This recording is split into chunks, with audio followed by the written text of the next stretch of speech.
What's up, y'all? Back with another live stream, so hopefully everyone could hear me. I'm assuming that you heard that, but if not, yeah, there's a lot to catch up on. I have not been around for quite some time, so I figured I would cover all the bases. We got all sorts of stuff going on with Iconic Comics, Common America, Kindred Heavens, obviously Soulfinder. Go through the news, walk in the Doge, talk about all of that sort of stuff, all sorts of stuff. Story time with friends. Good afternoon. All right.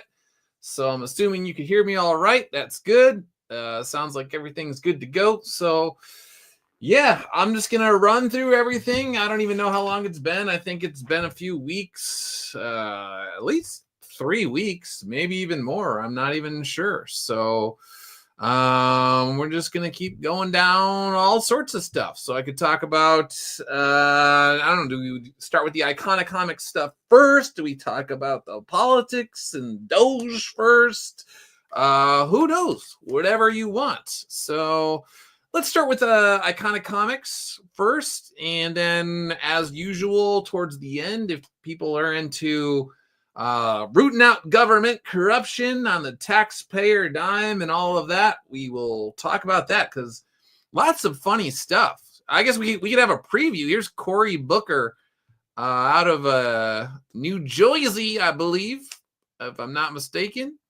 Let's see. Cory Booker. He's really, really upset that Peruvian transgender comic books paid for by the American taxpayer are now being canceled because no more, or at least I shouldn't say no more, there's been audits essentially of all of the U.S. aid packages and all of that, and all of these agencies all over the, going all over the world doing all sorts of stuff off the books, or they don't want people to find the books, but suddenly they're getting exposed and they don't like it. And so he is really mad. Part of this involves transgender Peruvian comic books. There can be no bystanders in this fight. It is time that we understand the only thing necessary for wrong to triumph is for right to do nothing, for right to be silent. That guy really likes his transgender Peruvian comic book. And so understand this. There are legislators walking through here, but these are the ways we're going to fight. First of all, in the United States Senate, we will not cooperate. Yeah. Dude, man, there's a lot of comic books out there. I mean, I'd like to read this comic. You know, it got you this fired up.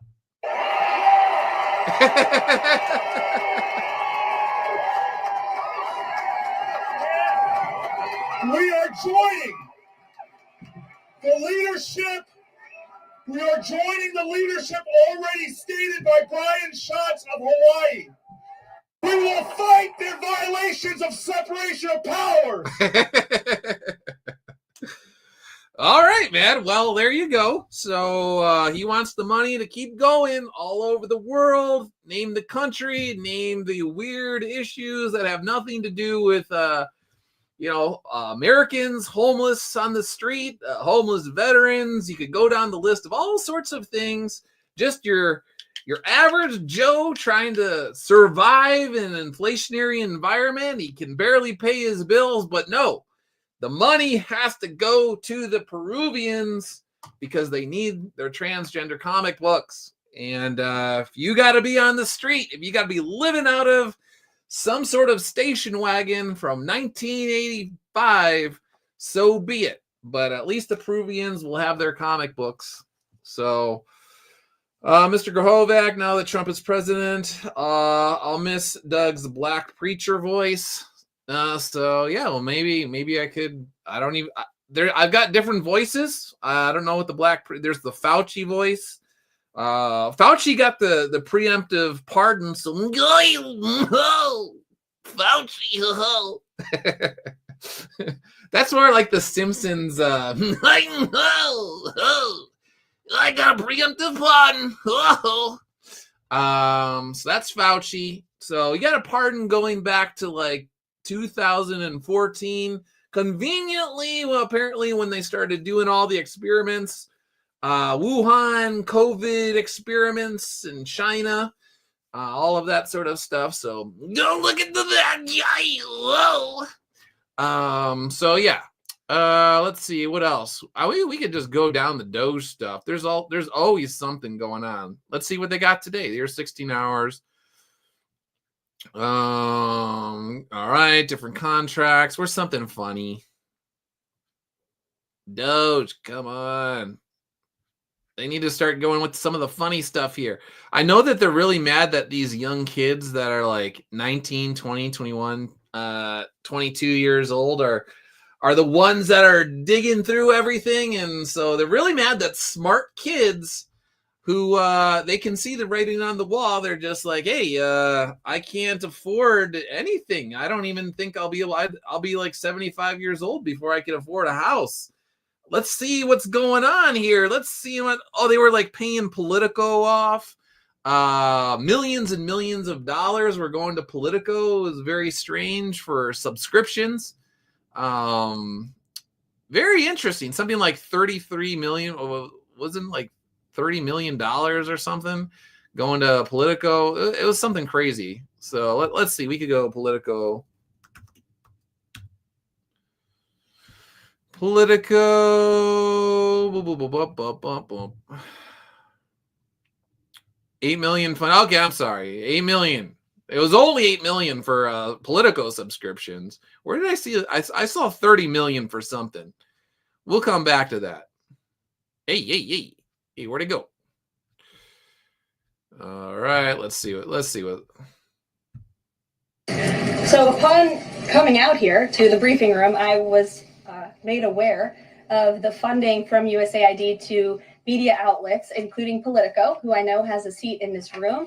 And I can confirm that the more than 8 million taxpayer dollars that have gone to essentially subsidizing subscriptions to Politico on the American taxpayers' dime will no longer be happening. The Doge team is working on... All right, so $8 million is going to Politico. U.S. taxpayers are funding Politico subscriptions to bureaucrats in Washington, D.C. What's going on?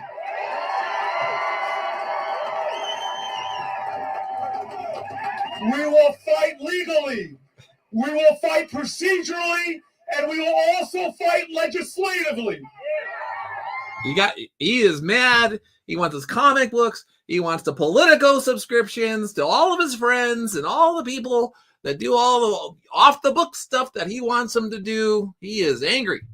From the House of Representatives to the United States Senate, we will be introducing legislation to stop this assault on our Constitution and separation of powers. It is an assault on the Constitution and the separation of powers if you do not fund Politico subscriptions to politicians and bureaucrats in Washington, D.C., according to Cory Booker. So very interesting times we're living in. Don't really get that, but all right. All right, we will revisit that. Let's see. Let's go back to Iconic Comics, Soulfinder, and all of that. That's just a taste of some of the stuff we could talk about. Let's see. Let's go see what people are saying here. You threw me off when you didn't wear a hat for your OAN interview. Oh, we could talk about OAN as well. Yeah, I was recently. All right, we're just bouncing around. We're going wherever the chat wants to go here. Let's see. Where's OAN? Here we go. OAN with Chris Boyle. So, One American News, I was recently on there, and you are correct. I was not wearing a hat, and it was one of those things where you don't want to end up looking like Tim Pool, where wherever he goes, he can go to a wedding, he goes to black tie events, he goes everywhere, and he wears this beanie, and it's very bizarre. Then you're like, wait, this guy is really insecure that he's either bald or going bald or whatever. And it comes across as very strange. If you're just like wearing a tuxedo and then you're wearing a beanie somewhere, you're like, why would he do that? The only reason why he would do that is if he really is insecure about his balding head, because why would you do that? So for me, And you could go back. There was somebody who mentioned that, and maybe it was even here. There you go. Even when I had hair way back in the day, I was shaving my head. I had hair here. There was maybe like a little tiny bit. I don't know. You could kind of see, but there was no reason for me at this point in time in my life to shave my head. But I did. So whenever I had hair, I was shaving my head back in the day. And so, but I also wore hats all the time too. So this is something where I took I think I am sure I had a hat here, because if you go outside on a sunny day in like July, August in Washington, D.C., you're going to get sunburn on your head. So I probably had a hat somewhere. It's either in my right hand or off to the side or something like that. But yeah, I don't care. I shave my head all the time. I've shaved my head. When I was in high school, I was essentially shaving my head at certain points in time. So my entire life, I've shaved my head, and I've worn baseball caps or even beanies because way back in the day, I liked REM, and REM was the one that got me when the Monster album came out. Michael Stipe was wearing a black beanie that I thought was really cool. And then soon after that, I went into the military. And then, of course, if you're in the military back in the day, I don't know if they still have them, but they had the black, caps as well for the wintertime, pseudo beanie-ish. And so I've just always worn beanies and baseball caps. So I went on Nights with Chris Boyle on OAN recently. And I was like, I'm not going to wear a hat, because then people will be like, I'm pretty sure he really is worried about what people think about his head. And it's like, nah. I mean, I literally my entire life, when I was in high school, my mom would always be like, hey, take your hat off, you're in the house, and that sort of stuff. And so I've just literally I've worn baseball caps my entire life. So Athro Draken, I have a giant bald spot and I don't wear a hat. Yeah, I mean, it's just one of those things. When you're getting older, yeah, most guys, as you get older, we don't have the hair line of Edwin Boyette. Story time with friends here. I am jealous. I admit it would be nice on occasion if I wanted to just grow my hair out, long, luxurious locks like Edwin. But no, 'tis not the case. And I'm just a balding white guy. But once upon a time when I was not, I still shaved my head. So with that said, I was recently on with Chris Boyle. This is very awesome. Chris has read Soulfinder since the very beginning, and he really likes the series. And even like the intro to this is pretty cool. So the full interview is on the OAN app. Welcome back to Nights with Chris Boyle. Joining us now back on the show is comic book creator Douglas Ernst, the mind behind the Soulfinder series, out with a new edition, Tunnel Hounds. Dude, Douglas, thank you so much for coming back on the show. When he first said that, I was like trying not to. There's like a little like, you're like, don't laugh. Like you're very happy that he's enthusiastic, because you don't know how the interview is going to go. You know, how is he going to introduce me? How is he going to introduce the books? Is it going to be like super serious? Is he going to just talk about like conservative stuff? Is he going to go the, Catholic route? Is he going to just talk about the books, but he's going to just be like very like very professional? Like, what's he going to do here? Oh, thanks for having me, man. You've been a supporter since the very start, so I really appreciate that. Yeah, and I have the books to prove it, going all the way back. I got issue 3, I got issue 2, issue 1's in my office, but So I had no idea how he was gonna like open up this segment on the show, and he is just like busting out all the books and being like, I got the deck. Oh yeah, Doug, Soulfinder. So I was very happy about that, but I was trying to like compose myself. I didn't want to like start busting out laughing. I love them all. This one, I gotta say, I think was the best so far. So You couldn't ask for a better intro for your comic book series on a cable news station than somebody just being like, I love them. I love all the books. I got them all. I think this is the best one. And you can say, you can't really fake, like his reaction here, you're just like, no, this is legit, man. This guy really likes these books. I know for sure he likes the books because I've talked to him about them. Oh, rats, Tunnel Hounds. They were hunting some rats in there. Tunnel Hounds is a fantastic book. It's actually kind of the story behind one of the, I guess, background characters or supporting characters in the other stories, and it's a really cool story about Vietnam, right? So we're following, at the time, not father, but Red. So this is like very interesting because this is like a conservative news station, and what he is doing here is literally he's just talking about the characters, he's just talking about the books, he's delving into the craft of storytelling. He's not, there's no strange like hey Doug, are you put upon by the industry? Is like the industry trying to blacklist you? Are they trying to keep you out? Like, how are you fighting against the SJWs, Doug? There's none of that stuff whatsoever. It's just literally him talking about the books, which is awesome. Reginald Crane, who's kind of the, I guess, sort of like the Agent Skinner, if this was the X-Files to the Soulfinders. And it's in his time in Vietnam and sort of how he gets introduced to the Soulfinders unit. So for folks at home who aren't familiar with this comic book series, first off, tell us exactly who and what the Soulfinders are. Sure. So to essentially be enlisted into the more action in it between Infinite Ascent and Tunnel Hounds, but this. So then he's busting down. He's like literally he's actually gone through Infinite Ascent. He's comparing it to Tunnel Hounds. Which one has more action? I think this one has more action. This one's just a straight up military tale. Infinite Ascent did have action, but not as much. So you're like, he's really into this. Like so sometimes when you see an interview, you're just like, okay, this guy may have skimmed it a little bit. He doesn't know. Like, no, it's like, no, Chris, he is deep into the lore of Soulfinder. It's very cool. I mean, it's the first one that you actually set in war, actually in the fields of combat. I can't get it. Like, again, when I went into this, I was like, I'm like, because you don't want to be like, hey, what are you guys gonna ask me? Like, I'm just like, no, whatever you ask me, I'll go for it, you know, like I'll roll with the punches or whatever. And no, the entire thing, it was like 11, 12 minutes or whatever, literally, again, just on the books.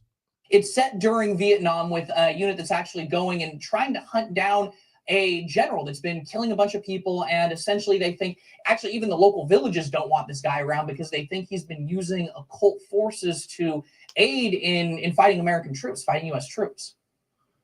Correct. And it's one of those things where I wanted to show that evil is not, it's not constrained to just the civilian realm. It's also can be found in the highest echelons of the U.S. government or any government. And if you find yourself in war, war itself is a physical manifestation of a number of spiritual failures that in the aggregate then bleed over into our reality. And it's cool. You were able to so number one, I do want to touch on that a little bit, but I want to jump into some of the characters here, because in each of these stories, you do a really good job of building up the metaphysical struggles of these characters, right? You're not just presenting them. It's really effective world building, because you're not just presenting them as this guy. I have never been in an interview of this nature. I've been on OAN in the past before, and various different like Catholic channels and local Catholic news sort of things, and even them, they never like were talking about world building and all of that. So again, very cool to actually have someone in this sort of position who is this much into writing and storytelling and the books, and guy who's delving into the, it's just very cool situation and dealing with external threats. But because they're dealing with demonic forces, each one of these stories provides a real opportunity to get to know the story or the characters involved in the story.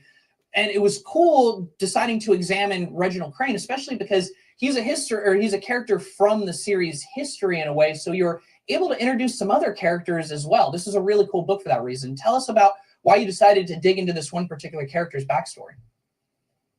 Sure. So the cool thing about Soulfinders is you can go in at any time period. I can go back to the Civil War. I can go to World War I.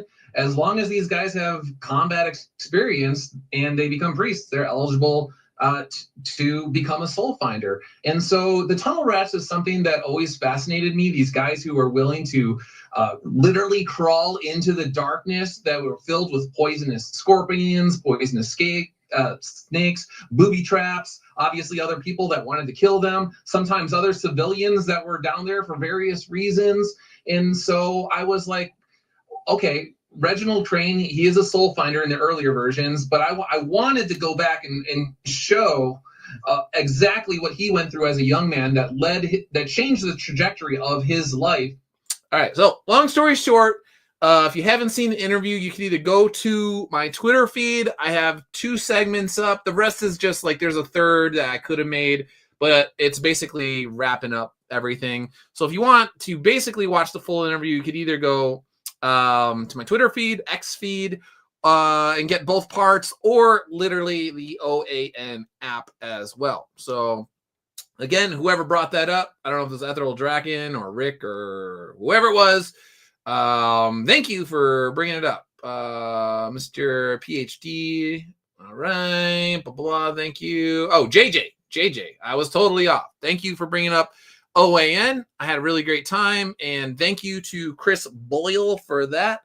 And I could scratch that off my little notepad here. I usually do little like bullet points about things I want to talk about. So yeah, check it out if you get a chance. Boom. And speaking of thank you to people, Eric July, check out Young Ripple 59. He did a How Manga Took Over and What American Comics Must Learn video yesterday, and he gave a shout out to Iconic Comics.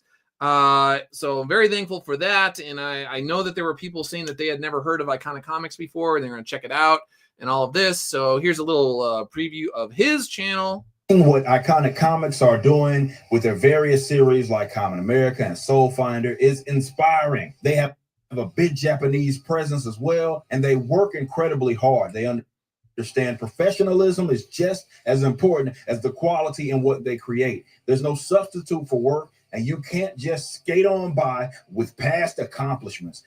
All right, so thank you very much. I really appreciate that. That was super cool.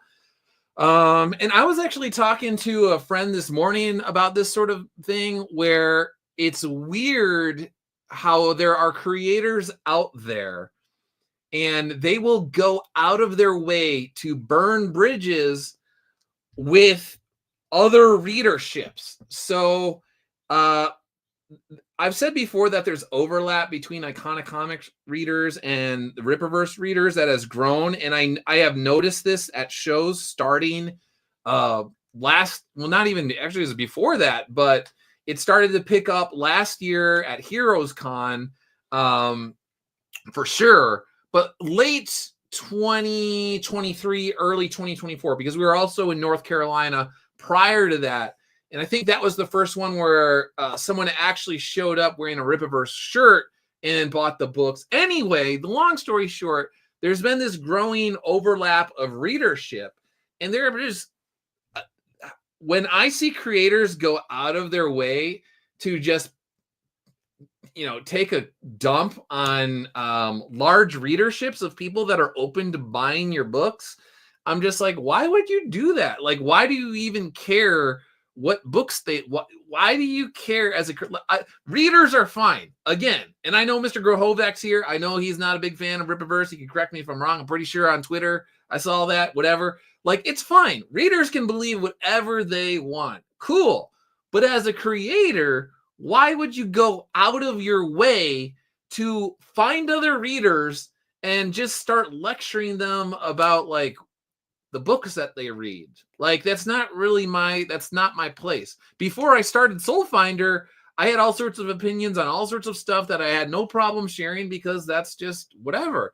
But now I don't go out of my way to find other creators and their books and tell people all the things that I think about their books. And I just don't do it because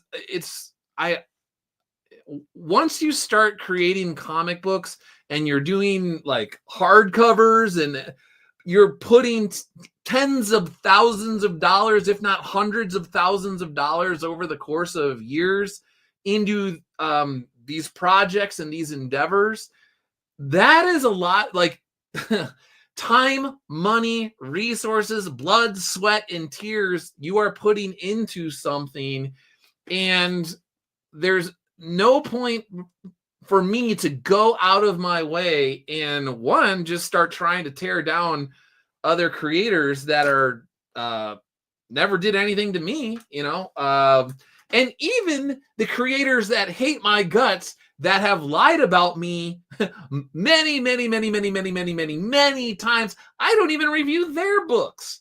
So, I mean, pick the creators. Everybody knows, if you're listening in now, you know the creators that hate my guts, that have gone out of their way with the smear mop all over the place. And I haven't touched their books, and I have all sorts of opinions on their books. And if I wanted to, if I was dishonest and I was unprincipled, I could create all sorts of videos about people's books and rip them apart and tear them down and nitpick and find every little thing wrong with them. But I don't even do that to the people that lie about me. So why would I do that to Eric July and Rippaverse? And why would I go off on people that read his books and read my books? It doesn't make any sense from a creator standpoint, why you would do that and just be like, I don't want those readers. I don't need those readers. You're just like, okay, well, a lot of you guys are often, I mean, beggars can't be choosers. Some of these guys can't even get 50 people to buy their books on their Indiegogo campaigns or whatever it is. And, but they're complaining they can't pay the bills. And then they're simultaneously being like, they're July. Blah, blah. You're like, oh, okay. Some guy says he likes Goody, and you're like, bleh. You're like, all right, dude. Well, next time you complain that you can't pay your rent. Very interesting. Also bizarre that you're just going out of your way to crap on people that never said anything to you. Speaking of creators that are putting out books, let's see. Phil Diaz messaged me and said he was coming out with a new Indiegogo campaign, Psycho Slumber. I don't know too much about it, but I was like, hey, man, yeah, no problem. Next time I do a live stream, I will make sure to let people know that Zaid Comics has a new book, a new campaign that's out. And so far, it's got 153 backers, $7,966.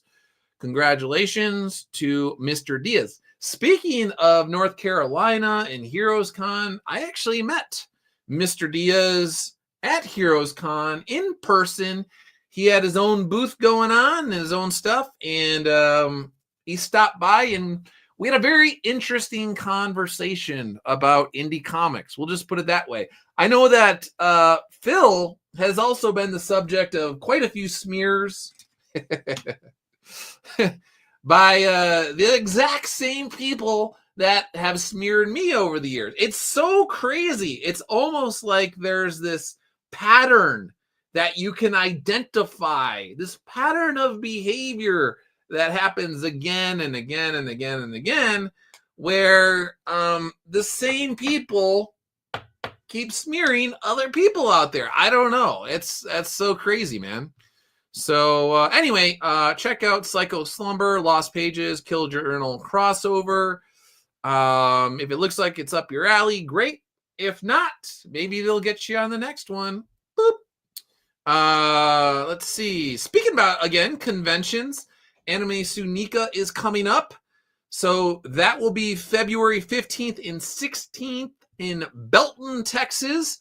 And I will be there. I don't have a booth, official booth, but I will be there because I need to go down and I need to hang out with Mr. Matt Weldon. We got some Soulfinder stuff to talk about.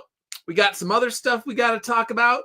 All sorts of stuff. So my main reason for going down to Texas is because I want to hang out with Matt Weldon and see what's up. But I know that Mark Pellegrini will be there. I know that Bryson Scott from Kindred Heavens will be there.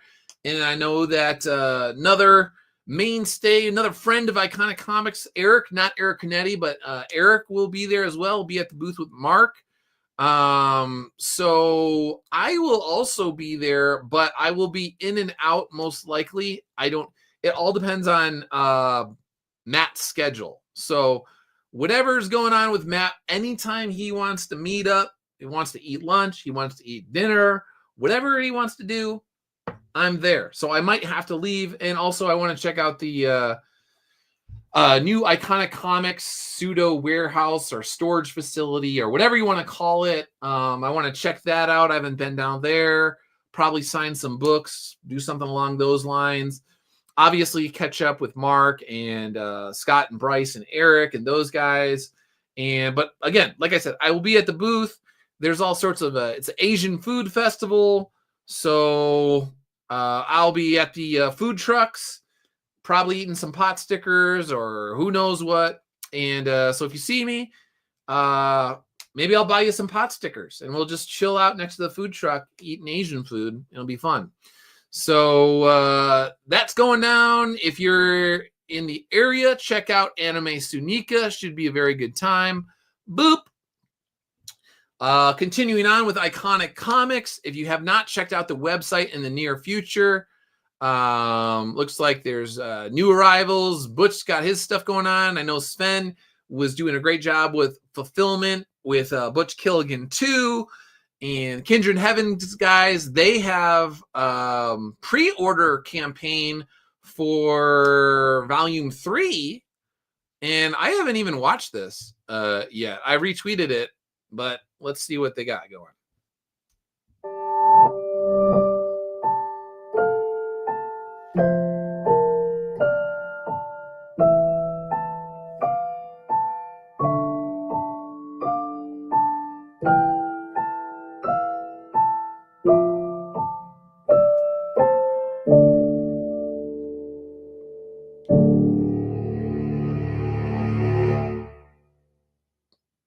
All right, you got the tear jerker piano going. You guys, you gonna try and make me cry here?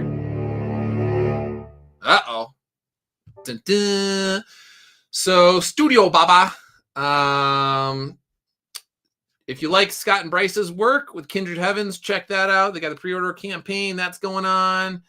And let's see, merchandise. Got the Cairo mugs going on. Got the Walmart mugs going on. Got the sublimated polo shirts designed by Timothy Lim with art by Alejandro Mirabal. The Cairo design by Timothy Lim and Eric Canetti's Noctis art on there. There's a lot going on this shirt. So, so check that out. The Cairo mug, very cool. All sorts of Common America merchandise coming out. Just keep an eye on the Iconic website over the course of this year. I have a feeling that even more merchandise will be coming out. If I were a betting man, I would bet that you will see some more merch coming out over the course of this year. That's pretty fun. So I got my Cairo mug yesterday, or 2 days ago. It was 2 days ago, and looking good. So if you want to feel like Emperor Constantine, secure in victory, then check out this particular mug. So boom. And as I've said before, everything goes back into Iconic Comics, recycled back into new books. And speaking of new books, speaking of meeting up with Matt Weldon down in Texas, here are some pencils for page 1 of Soulfinder Volume 5. People have asked for a long time about Soulfinder 78. What happened to Soulfinder 78? Well, if you read Infinite Ascent, you know that there is a couple panels where Father Crane, he pulls out a Polaroid out of his jacket pocket, and he's really sad because obviously the demon he's been facing down brought up that something happened with Soulfinder 78, and Father Crane is about to be 0-2 as a mentor of sorts to other Soulfinders. And so this is the story of Soulfinder 78 in many ways, and also a young Father Crane. Long story short, I guess I could read this out. Let's see. The story involves Soulfinder 78, a Navy veteran who joins a young Father Crane on a Cold War mission to get answers about what is happening aboard a nuclear submarine. What happens when a man's spiritual sextant is broken and he does not realize it? What happens to the men under his command? What happens when good men stay silent in the face of evil? Stay tuned for answers. I'll share pencils, inks, colored pages, and letter pages in the months to come. I can't wait until you see Matt's latest work on the series. So this is Soulfinder 78 when he was a, well, he's still a young man in the book as a Soulfinder, but when he was in the Navy on a nuclear submarine and actually back in the day, well, I won't get into that. There's various submarines. There's the diesel guys, and then there's the nuclear submarines. And something happened on this particular sub, and it changed the trajectory of his life, and ultimately he wound up becoming Soulfinder. So check that out, and I will be sharing inks, all sorts of stuff in the months to come. Hopefully I will get out the soft cover prior to Bell County Comic-Con in August. I don't know for sure if that'll happen, but we will see how it goes. But I will try my best to get as much done and keep the quality high. I know the artwork is there, but sometimes logistically, in terms of all the printing stuff and getting it colored and lettered and all of that, multiple moving parts, but I will do my best to at least get the soft covers by Bell County Comic-Con, and then we'll go back to the hard covers again. And then we will have Soulfinder Volume 6, which is one of the things I got to talk to Matt about, and I got to start writing that. Got to see if he's cool. Last time when we talked, I think he was pretty cool with Soulfinder Volume 6, but he's a very busy man. He's got all sorts of people vying for his attention, and he's a very talented man, and I never want to take that for granted. So, but hopefully Matt will be around for quite some time on Soulfinder because he does a great job. Love his work. He elevates the scripts all the time, and it's just been a joy to work with him since Volume 2. So Timothy Lim, thank you for introducing me to Matthew Weldon. Appreciate that. All right, let's see. And speaking of Timothy Lim, Tim is like the linchpin here of all of this. I mean, even the Japanese readers and people supporting Soulfinder, I mean, that wouldn't happen if it wasn't for Tim and Mark. You got these guys over in Japan that are buying bundles, they're buying rosaries, they're buying all sorts of stuff. Royo, thank you very much. He's going to have his own Common America museum at some point in time. If again, I'm just pseudo joking there, but if you look at Royo's all the stuff that he buys, he's got everything. Even the Japanese licensed stuff. He's buying Soulfinder drawstring bags, which are still on the site. So Royo, thank you very much for that. Really appreciate it. All right. Boom. Boom. Tim. Oh, well, we could talk about... I'm bouncing all over the place. So Common America 10 books are shipping out.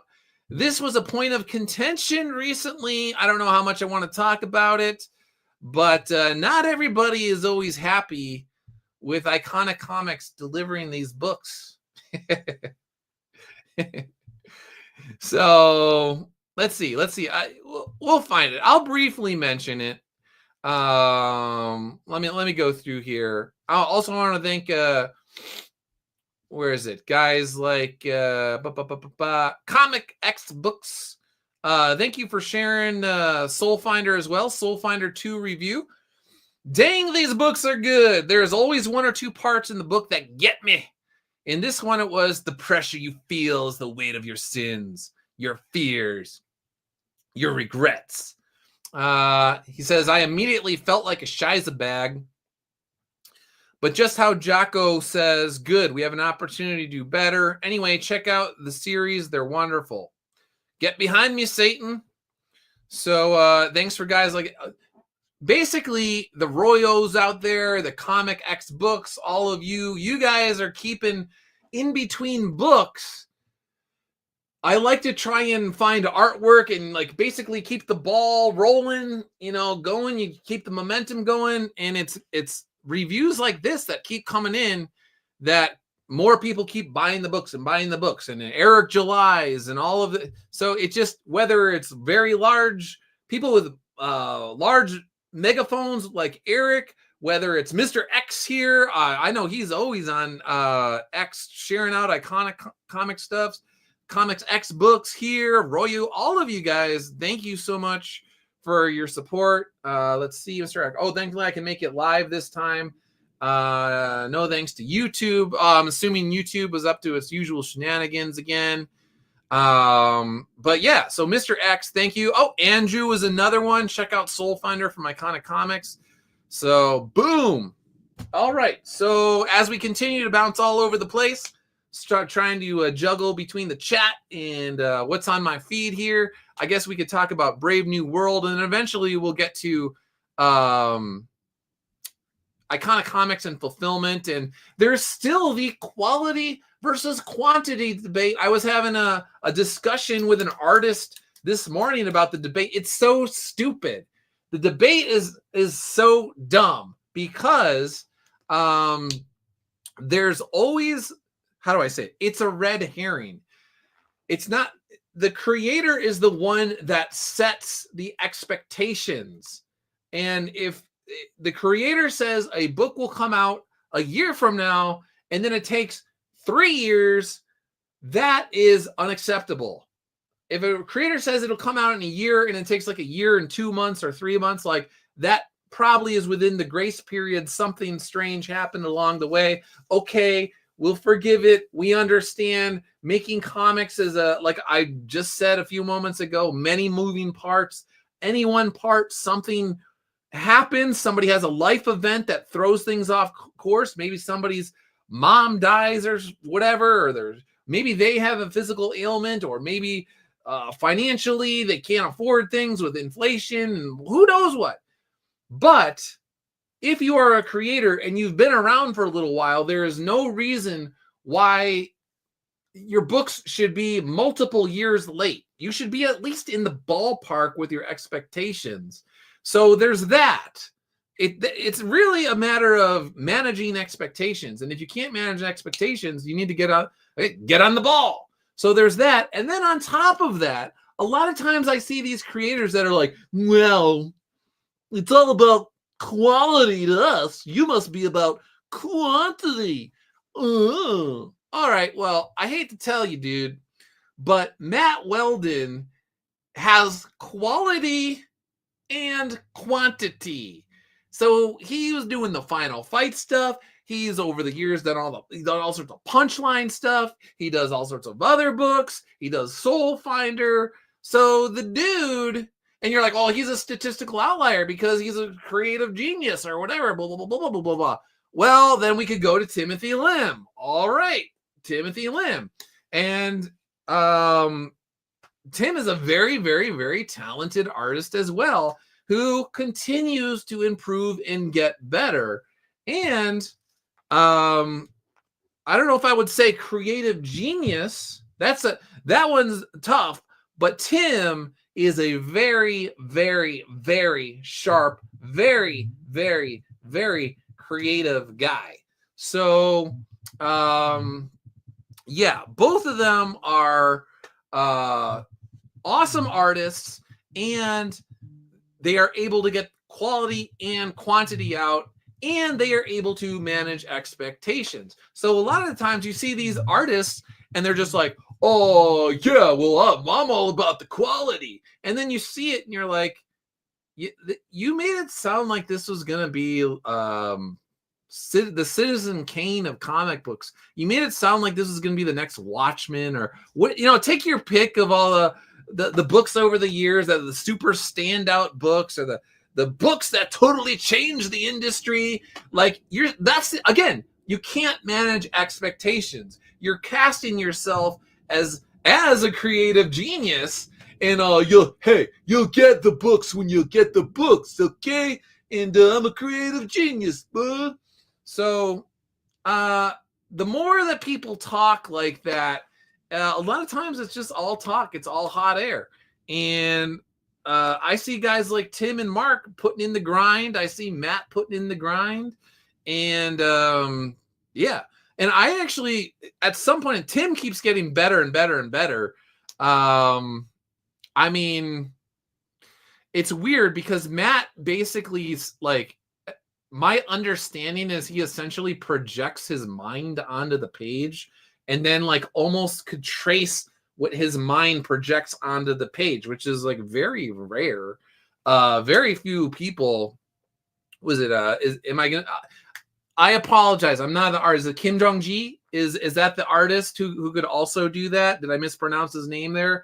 But basically somebody who could kind of like look at a piece of paper or a wall and just like freehand something, writing in pen or paint or whatever, and it's just like perfect on the first try. I actually think at some point in time, Tim, with the amount that he draws in his own disposition in terms of pushing himself to constantly get better, I feel like he might at some point in time reach that. Sorry to put the pressure on you, Tim, but we shall see. So I tried to tell some of you guys long ago, you must have forgot Floyd Mayweather. You must have forgot. I tried to tell you this guy, Tim, this guy, Mark, these are guys to watch. They're going places. And some of you out there, not in this chat, but actually maybe the lurkers out there, some of you scoffed. Some of you laughed. Some of you didn't say anything, and then you went to your friends and you're like, hey, Doug Ernst, man, he says that Tim guy, Timothy Lemmy's going places. Yeah, I was right. So, hate to say I told you so, but I told you so. Actually, I don't really hate it too much for some of you if you're lurking. So, Bianca, thanks for tuning in. Sup. All right, let's see. Let's bounce around to Captain America, Brave New World. So how do I say this? I meant to get back at Captain Cummings was talking to me about the Fantastic Four trailer. If you're watching, Philip, I'm sorry I haven't gotten back to you, but I was thinking about it, and I was thinking about Marvel, and it just feels like Marvel is done. Everything is a cheese fest. Everything is creatively bankrupt. And let's go to let me find the one clip. Here we go. This is a promotional clip that they put out. Was it 2 days ago? Yesterday? So here we go.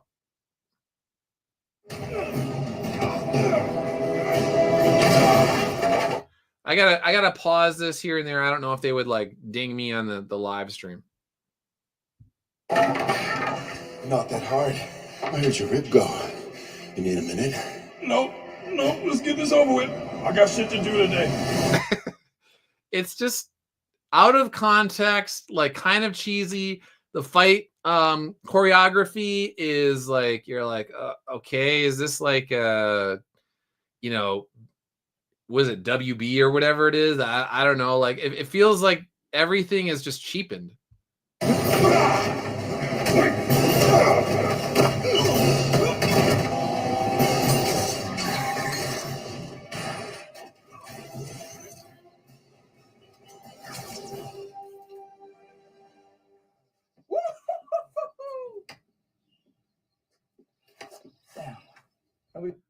So that's the other thing with these like new Marvel movies is they basically edit them in a way and they put this humor in where you almost expect them to be like ba-da-ba-ba-da-bum, waka waka waka. Do you get it? And you're just like, that was really lame. That was what? We saw that. Sam, practice is secured.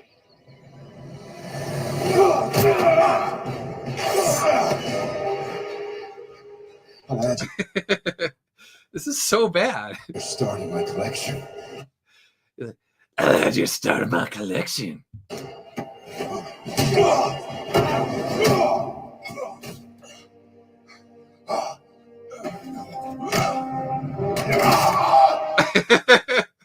Need a minute? uppercut, exaggerated uppercut. That's what I thought. That's what I thought. It's so bad, dude. So, I don't even know what to say to that. Like, even all the weird political stuff aside that he said about Captain America represents a lot of things, but America shouldn't be one of them. Like, that was bad enough. It's just a dumb thing to say on multiple reasons. So if you're being as charitable to him as possible, what he was essentially trying to say when he said that was that what Captain America represents transcends the United States. And you're like, okay, but at the same time, Captain America is supposed to strive for America's ideals, its highest ideals, which, yes, those in itself also transcend the United States, but not all countries have those ideals. So the ideals themselves, that's why America has been a beacon to the world for years, and you have people from all over the world coming here because their countries don't value those ideals. Their countries don't value those principles, and oftentimes they're just straight up dictatorships or whatever. And so embedded within America, within its Declaration of Independence and the U.S. Constitution and the Federalist Papers and all of that, all the speeches by the Founding Fathers early on, are these principles and are these ideals that we are supposed to strive for in order to become a more perfect union, quote unquote. That's all he had to say. So, of course, yes, Captain America does represent America, but he is the embodiment of the person who honestly and truly strives to become a more perfect union as a person, and to therefore ipso facto make the country a better place, because if all of us are doing that in the aggregate, we will realize our ideals and we will go places that we thought we couldn't even imagine before, if we actually lived up to our ideals or just seriously tried to live up to those ideals. But he couldn't say that, so he screwed that up. But then again, this looks cheap. And then this was the other one. They put this clip out. This was a promo clip yesterday. Stay away. Stay away. So more kind of jokey. Harrison Ford as the president is on his Peloton. Which is also weird because even though he's old, at the end of this, he says he's only gone 3 miles. Like 3 miles on a bike. Never mind. It's That's enough. As Dr. Eccles asks, you tell her I did the whole 5 miles. Why is this a promo clip? Why would you put 60 seconds of this movie and it's just Harrison Ford getting off a Peloton and complaining about the ride? And look. You touched down in Tokyo at 0600. You still think this is a bad idea? Sir, whoever orchestrated the attack on the White House is still in the wild. This is TV level acting. All like, even Harrison Ford is just essentially playing Harrison Ford. He's not even playing like characters anymore. He's just sort of this like grouchy kind of old man who doesn't want to do anything with anybody, but like he's like, I'll take a paycheck. International travel brings security risks we can't anticipate. We barely got Congress together on this thing. We lose our international partners. This treaty's toast. I have to make this work. 3 miles and change. I'll let Dr. Eccles know. 5. Again, why would you have this as your promo for the movie? I don't.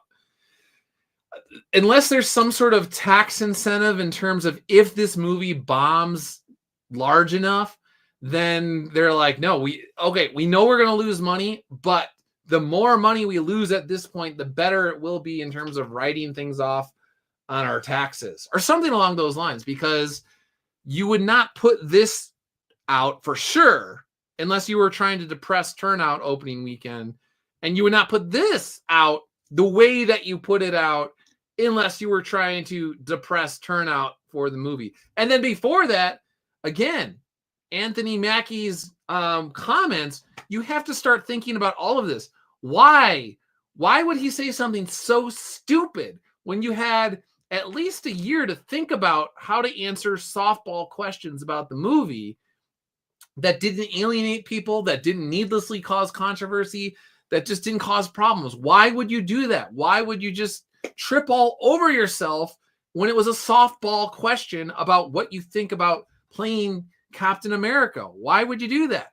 Unless they're almost trying to depress turnout for tax purposes. That's the only thing I could think of, because it makes this especially makes zero sense whatsoever. So anyway, actually, now that this caught my eye, once again, thanks to Eric July. This was in response to his video yesterday. Had never heard of Iconic Comics before. Will be thinking of contacting them after finishing my research. Almost done, by the way. So that's the other good thing about managing expectations and getting books out, is Eric says, oh, wait, yeah, I think he actually even mentions it here. He says, Iconic Comics wins because they're professional and productive. Shoutouts mean nothing if people look you up and feel like they're playing the lottery. Ayo. Don't have to worry about that with them. They deliver and it looks excellent. Yeah, here's the pencils. Matt Weldon pencils. Not the inks, not even the colored finished work. The pencils. You can just put this into Photoshop, darken it up so it looks like inks, and it's better than a lot of the stuff that you see out there. That's how good this is. So when you get books out on a regular basis and people like the books,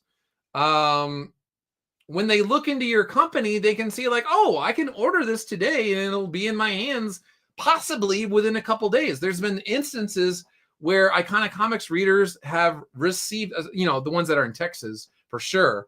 I think somebody in Phoenix did as well. But anyway, close to Iconic's warehouse, literally within 24 hours, but definitely 48 hours. I know for sure that there have been people that got their books within 48 hours. So the Bart Simpson, die Bart die. All right, we got that. All right, Eric's. So, all right. Do I want to actually like comment on this other stupid stuff going on? Let's see. I might briefly mention it. Where is it? Stuff like this. So my general, again, John, thanks for getting the old Soulfinder bag with the drawstring. Appreciate that. Where is it? Got the Cairo. Thank you very much. See you, Douglas. Appreciate that. Where is it? Nights with Chris Boyle. Somewhere right around here.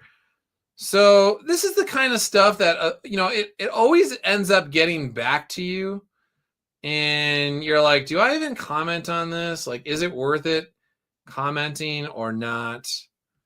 All right. Here we go. So again, I guess on Richard's YouTube channel these days, he's been doing this thing apparently where he'll like do like a priest AI thing, and the priest, and then he'll be like, at least my books came out on time. And it's like coincides with when Eric July promotes Iconic Comics and stuff. So he's got like priests and he's like, my books came out on time. And then he's got this other one, like Silly Girl with the burgers, and you got the Japanese font going on there. It's AI. At least my books came out on time. Like, kind of in tandem with like as Tim is fulfilling his books and all of this sort of stuff. And you're just like, okay, like, you know, I don't know if he's like, I've just ignored it. But when, you know, you have people like Kay Brady here, like, they're like, all right, well, he's taking a shot at Common America and their ability to get their books out on time. And I'm just like, why is it a bad thing to actually like talk about getting your books out and being a man of your word? I think it's a losing proposition to make fun of people that have integrity. Like, I don't know. I really don't get it at all. I feel like you just look strange by making fun of people that get their books out on time, and they ship their books to people that want the books and like the books. So even if you don't like Silly Girl, A Million Bajillion Hamburgers books, other people do. And that's what they ordered and that's what they're getting. And the creator did what they said they were going to do. So I don't understand why it's like a dunk on somebody for being a responsible adult. I just really don't get it. And I really don't get it because Richard once said that Iconic was the gold standard in indie comics. And then when his own audience started telling him like, hey, why don't you live up to the gold standard? He just deleted everything. So then apparently he responded to me and he deleted this, but he was like, oh yeah, I still have one thing left. And, you know, I had to put up with some passive aggressive stream because I once likened Iconic Comics to a company they don't like. He didn't mention that he put Iconic Comics into the same philosophical boat as Ethan's company, all caps. So yeah, the point was, which was not, again, this is not a passive aggressive thing. If I'm talking directly to Richard in a video and making the point that philosophically, Ethan's company, all caps, is not the same as Iconic Comics, and their track records are not the same. And to essentially do a video putting them in the same box doesn't make sense. And in fact, it's actually insulting when you say that Iconic Comics is the gold standard in fulfillment and then essentially put them in the same boat philosophically and track record wise with Ethan's company, which is not the gold standard in fulfillment, and in fact has a book that I think was launched 4 or 5 years ago that is still not in people's hands. They're not the same thing. So it's not passive aggressive for me to point out that you are fundamentally wrong on what you are doing, even if you were giving a compliment by, in your mind, saying that Iconic Comics and all caps were doing good things. When in fact, it's like, actually, one company just spends countless hours tearing people apart online, and one company can't get their books out for years and years and years at a time, and one company has refund requests out the wazoo on their campaigns, and again, complete opposites in terms of the track record of fulfillment and distribution of the books and the volume of the books and the reaction to the books. The only metric in which Ethan's books would be, you know, somehow, like, if you care about just the dollar amount, back in the day, what's up, Student of God, would be the $ amount. Okay, wow, the dude made $1 million or whatever on his first book. Who cares? What consistency over time and being a man of your word and having integrity and doing the things that you actions speak louder than words. So yes, if you put out 4 books and 2 short stories and all of them get to the customers and the readers in a timely manner and they're all happy about it and they continue to come back over and over and over again, that is essentially the blueprint of Iconic Comics, is consistency in quality in terms of art and writing and distribution and fulfillment.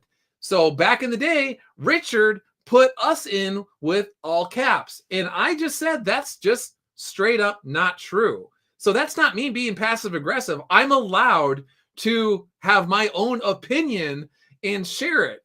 And I'm highly confident that when people look at Iconic Comics' track record of distribution and fulfillment and Rippaverse's of distribution and fulfillment, and they compare it to Ethan's, they will see there is a stark difference. And so, yeah, I'm going to take issue with that because I have worked very hard to be a man of my word when it comes to getting Soulfinder readers their books in a timely manner and getting them art and stories that are worth their time and their hard-earned money. And I don't spend 4 and 5 years on campaigns. So yeah, so that was my issue. And I honestly, I don't know what's going through his mind where he thinks this is a winner to take people to task for having integrity. I really don't know. And I said to in Student of God's feed, I just feel bad for Richard. I don't know what's going through his head.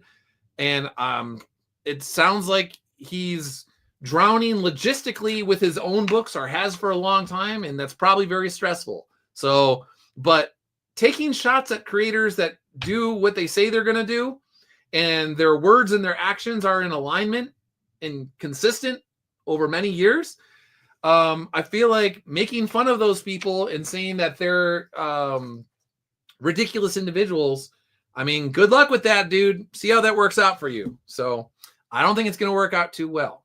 So anyway, ending on a positive note, be on the lookout for your Common America 10 books. Check out the Kindred Heavens 3 pre-order page. Check out Iconic Comics and the website for the new merch that's out there. And thank you to everybody that has checked out Soulfinder over the years and spread the word and checked out all of the merch. We got the Cairo mugs going on and all sorts of stuff. And like I said, I think the sublimated polos will be up for a little bit longer, but not too long. That's a pre-order. But the mugs will be out for quite some time. So let's see what the chat has said. Student of God, hail chat. Neo Star Productions. Seriously, Zach, what happened to you, man? Yeah, it's a sad turn of events. We'll just put it that way. Dark Admiral, Zach has been off the rails for a bit now. Neo Star, true, sad face. The Ravens Loft, thanks for tuning in as well. Says woot woot. Appreciate it. Sorry that you're coming in. Actually, I thought I saw you a little bit earlier, but if you're just coming in now, you'll have to go back to the beginning and check it out. So I think we've covered pretty much everything. Very happy with the work that Doge is doing, making people mad for exposing corruption. Very cool. Keep on going. So, all right, guys. I think that's about it for me. Thanks again for everything, and I will see you guys later. Damn, I still haven't bought Tunnel Hounds. I need to get on that tomorrow. Thanks, Neostar. I appreciate that. Hope you enjoy the book. You won't have, if you do, you won't have to wait too long for Soulfinder Volume 5 with art by Mr. Matthew Weldon. All right, guys. Thanks again for everything, and I will see you later. See ya.